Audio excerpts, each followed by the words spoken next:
അപ്പോൾ ഇന്ന് കാണുന്നതാണ് കേട്ടോ ബീഫ് ഫ്രൈ ഉണ്ടാക്കാൻ പോകുന്നത്.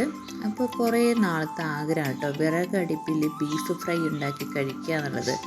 നമ്മളെപ്പോഴും ഫുഡ് ഉണ്ടാക്കുന്നത് അടുപ്പിലാണ് കേട്ടോ.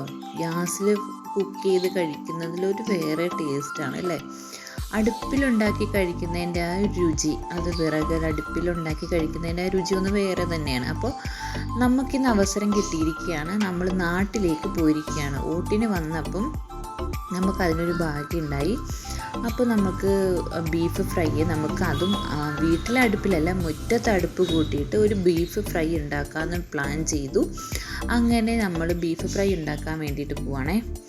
അപ്പോൾ നമ്മൾ ഉരുളി എടുത്തിട്ടുണ്ട്. ആവശ്യമുള്ള ഇഞ്ചി, വെളുത്തുള്ളി, തേങ്ങ ചെറുതായിട്ട് കൊത്തിയിട്ടത്, പിന്നെ കറിവേപ്പില, ചെറിയ ഉള്ളിയാണ് കേട്ടോ എടുത്തിട്ടുള്ളത്. അതെല്ലാം കൂടെ കൂട്ടിയിട്ട് എണ്ണ ആവശ്യത്തിന് ഒഴിച്ച് നല്ലപോലെ കടുകൊക്കെ പൊട്ടിച്ചിട്ട് നല്ലപോലെ വഴറ്റിയെടുക്കുന്നുണ്ട് കേട്ടോ. കരിയാൻ പാടില്ല, കരിഞ്ഞു കഴിഞ്ഞാൽ അതിൻ്റെ ആ ഒരു ടേസ്റ്റ് പോകും കേട്ടോ. അപ്പോൾ നല്ലപോലെ വഴറ്റിയെടുക്കുന്നുണ്ട്. അപ്പോൾ ഉരുളി ചൂടായി വന്ന് അത് ബ്രൗൺ കളർ ആവാൻ കുറച്ച് ടൈം എടുക്കും. കാരണം എന്നാന്ന് ചോദിച്ചാൽ നല്ല കാറ്റുണ്ട് കേട്ടോ. ഒന്നാണ് ഡിസംബർ മാസം കൂടെ ആയതുകൊണ്ട് അതിൻ്റെ തണുപ്പുമുണ്ട്, അത്യാവശ്യം നല്ല കാറ്റുമുണ്ട്. അപ്പം ഞങ്ങളെല്ലാവരും ഉണ്ട് കേട്ടോ. ഞങ്ങളെല്ലാവരും കൂടെ വട്ടം കൂടി നിന്നിട്ട് അടുക്കളയിലാകുമ്പോൾ എല്ലാവർക്കും കൂടെ നിൽക്കാനുള്ള ഒരു വട്ടം ചുറ്റി നിന്ന് വർത്താനമൊക്കെ പറഞ്ഞ് ചില്ലടിച്ച് വൈബൊക്കെ ആയിട്ട് ഇങ്ങനെ പാചകം ചെയ്യാൻ പറ്റില്ല. അപ്പോൾ നമുക്ക് അടുപ്പ് മുറ്റത്താക്കിയിട്ട് ചെയ്യാമെന്ന് വിചാരിച്ചിട്ടാട്ടോ ഇങ്ങനെ ചെയ്തത്. അപ്പോൾ എല്ലാവർക്കും കൂടെ കാണുകയും ചെയ്യാം, വീഡിയോസ് എടുക്കാം, വർത്താനം പറയാം. അങ്ങനെ പ്രത്യേകിച്ച് ഒരു രസം തന്നെയുണ്ട് കേട്ടോ. അപ്പോൾ ഞങ്ങൾ 4 പേരും കൂടെ കൂടി, 4 അമ്മയും കുഞ്ഞും എല്ലാവരും ഉണ്ട് കേട്ടോ. ഹസ്ബൻഡും അനിയത്തിയുടെ ഹസ്ബൻഡും എല്ലാവരും ഉണ്ട്. അപ്പം മുളക് പൊടി ഇട്ടു, മല്ലിപ്പൊടി ഇട്ടു, മഞ്ഞൾപ്പൊടി ഇട്ടു, കുരുമുളക് പൊടി ലാസ്റ്റാട്ടോ ഇടുന്നത്. അപ്പോഴാണ് അതിൻ്റെ ഒരു ടേസ്റ്റ്. മഞ്ഞൾപ്പൊടി എല്ലാം കൂടി ഇട്ട് നമ്മൾ ഇങ്ങനെ വഴറ്റിയെടുക്കുകയാണ്. അപ്പോൾ അതിൻ്റെ പച്ച മണം പോകാൻ വേണ്ടിയിട്ട് നന്നായിട്ട് വഴറ്റുന്നുണ്ട്. കരിഞ്ഞു പോകാൻ പാടില്ല കേട്ടോ, ഞാൻ ആദ്യമേ പറയുന്നുണ്ട്. കരിഞ്ഞു പോയാൽ അതിൻ്റെ ആ ഒരു ടേസ്റ്റ് പോകും, കരിയാൻ പാടില്ല. അപ്പോൾ കരിഞ്ഞു പോയതിൻ്റെ ആ ഒരു രുചി വരും. അപ്പോൾ ആ രുചി പോവാതെ നമ്മൾ വർത്താനമൊക്കെ പറയുന്നുണ്ടെങ്കിൽ ഇത് ശ്രദ്ധിക്കുന്നുണ്ട് കേട്ടോ. അമ്മയാണ് എൻ്റെ മെയിൻ നോട്ടം. നമുക്ക് അങ്ങനെ ഫ്രൈ ആക്കി എടുക്കാൻ അറിയില്ല കേട്ടോ. പ്രത്യേകിച്ച് അടുപ്പിലും കൂടാണ്, തീ നന്നായിട്ട് കത്തുന്നുണ്ട്. അപ്പോൾ അത് വഴറ്റി വന്നതിൻ്റെ ശേഷം അമ്മ ആവശ്യത്തിന് വെള്ളം ഒഴിച്ചു കൊടുത്ത് മസാല ഒന്ന് കുറുക്കിയെടുക്കുന്നുണ്ട് കേട്ടോ. പിന്നെ കുറച്ചും കൂടെ ആവശ്യത്തിന് മഞ്ഞൾപ്പൊടി ഇട്ടെന്ന് തോന്നുന്നു, ഉപ്പൊക്കെ ചേർത്ത് നന്നായിട്ട് വഴറ്റിയെടുക്കുന്നുണ്ട്.